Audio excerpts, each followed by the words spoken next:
can't just wait for things to happen. You've got to take action. You've got to do something.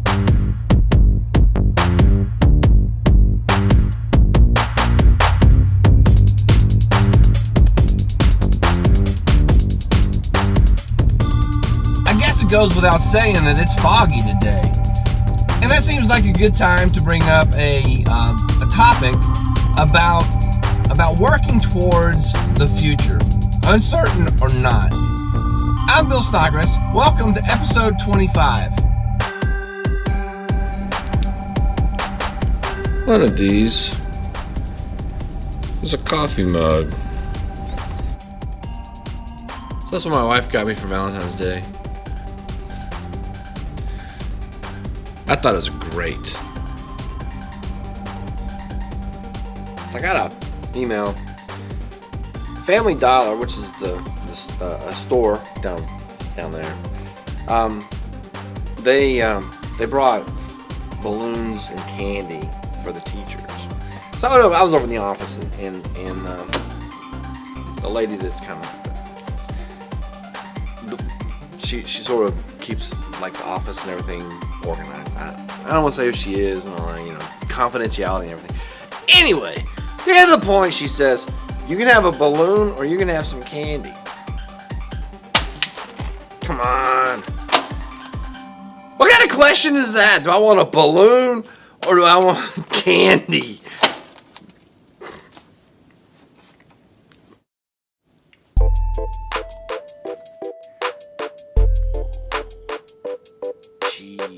Iced tea.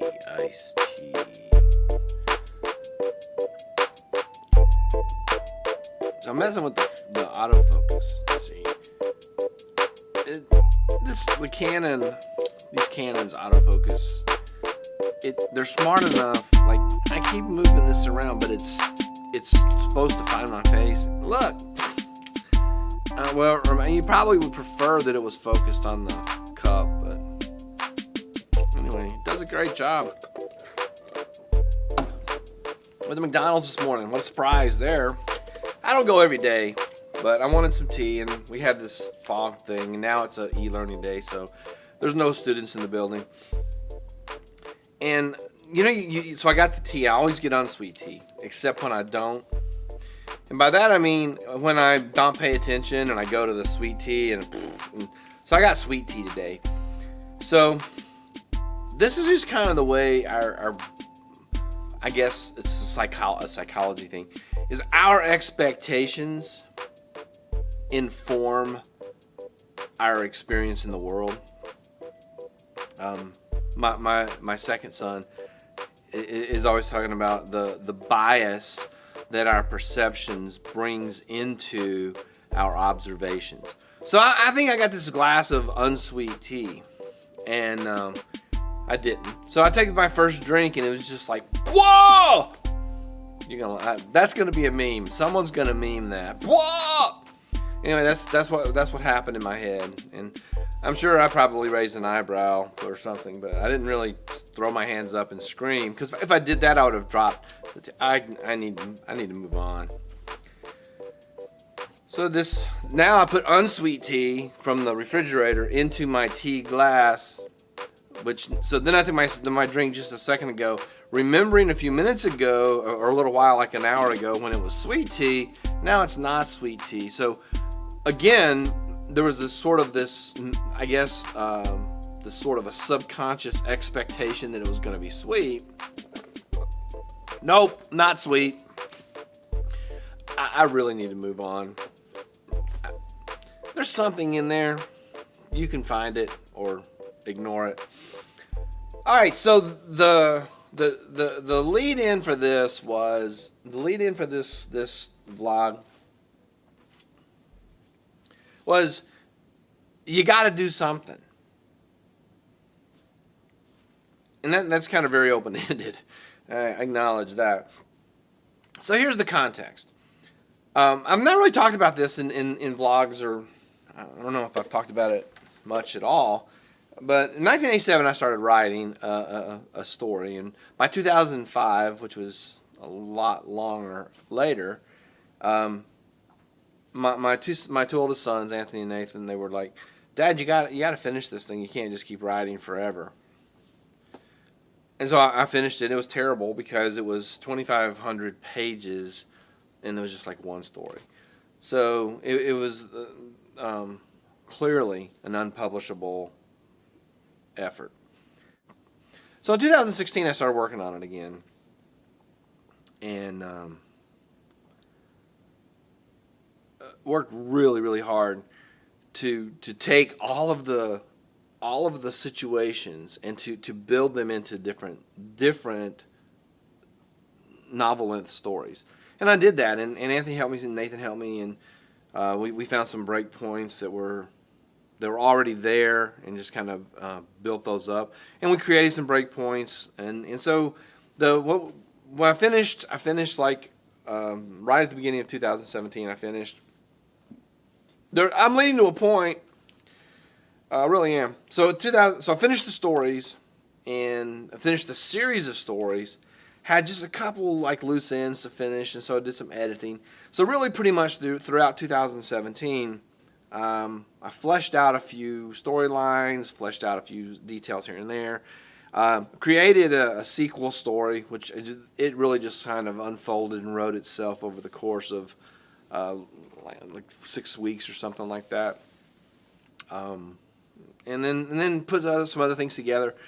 And the thing is, though, I got to the point, it's like, it is time to either quit writing or find someone to publish this thing. And so that's kind of where I am now. So I made some inquiries. I contacted a writer I know is a great writer. He's got a couple of great series.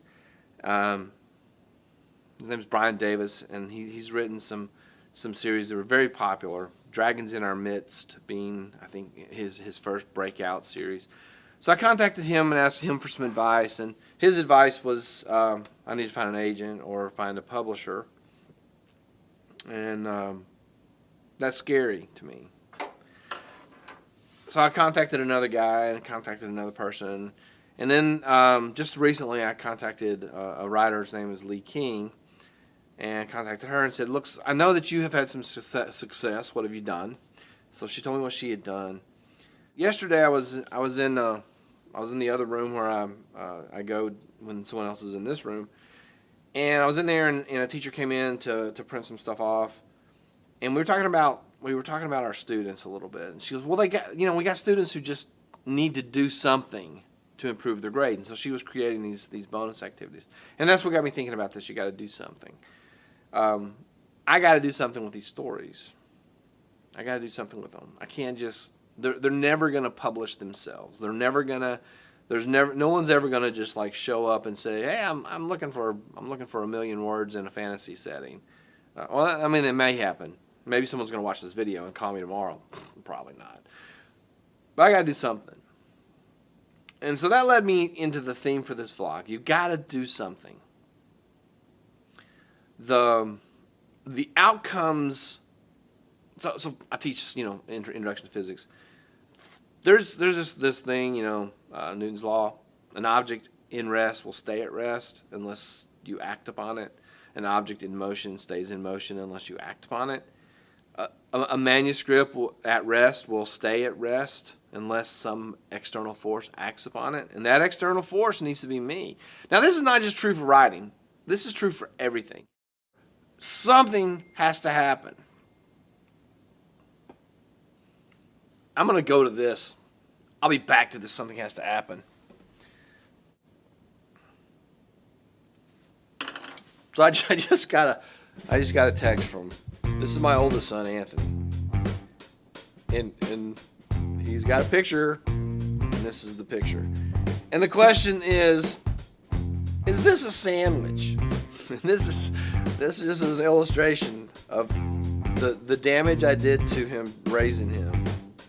So I believe we have a bagel, peanut butter, and this is terrible. Is this a sandwich? This is probably the best part of this video. Is this a sandwich?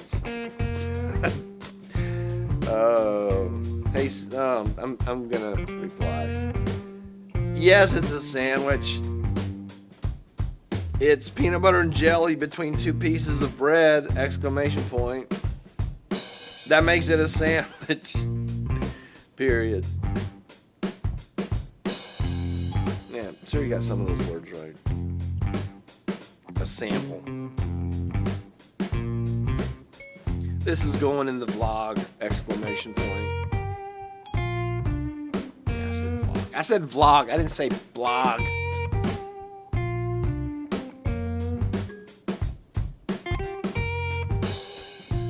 Cliff. It changed vlog to Cliff. Correct. The battery's dying. It changed vlog to Cliff. Who's Cliff? Oh, this is terrible. I gotta change the battery. Oh my gosh. It changed vlog to Cliff.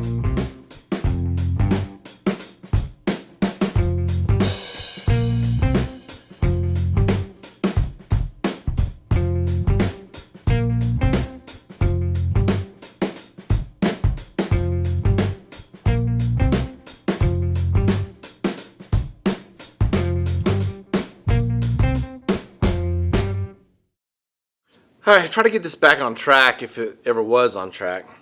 So the concept of you got to do something, you got to do something to, propel things that you want to see different. So that's the idea that we're trying to work for. In an action movie, there comes a point in the movie where someone has to step up and do something, and that's where the hero comes in. Superman. Clark Kent takes off his suit and becomes Superman and goes and he does something. That's the key. That's what makes it an action movie. Action. And so what I'm proposing is that our lives are the action movie and we're the heroes. We're the ones that have to step up and do something. Students have to step up and do their work. And if you want to see change in your life, you've got to step up and do something. You've got to step up. You got to take the suit off and put on your red cape and do something. And so for me, with my writing and this situation I find myself in, I've got to do something. I can't just wait for something to happen. And so that, I guess that's it. All right, that's probably more than is needed. I know we got really kind of sideways there in the middle. If you need a coffee mug like this, which is pretty awesome, thank you to my wife, and you can get your own. I got the link down in the comments with all the equipment I use and equipment I wish I had and stuff like that. So anyway, there we go. Thank you for watching. Hope you enjoyed this video. I hope the meaningful part was woven in amongst the goofy stuff well enough that you can both be entertained and also find that point that is important. Again, so thank you for watching. Click the like button, share, subscribe, comment. I'd love to hear some comments. What is it maybe that you're up against, something that you want to accomplish, and then you need to just take some actions and get going. So see you in the next episode.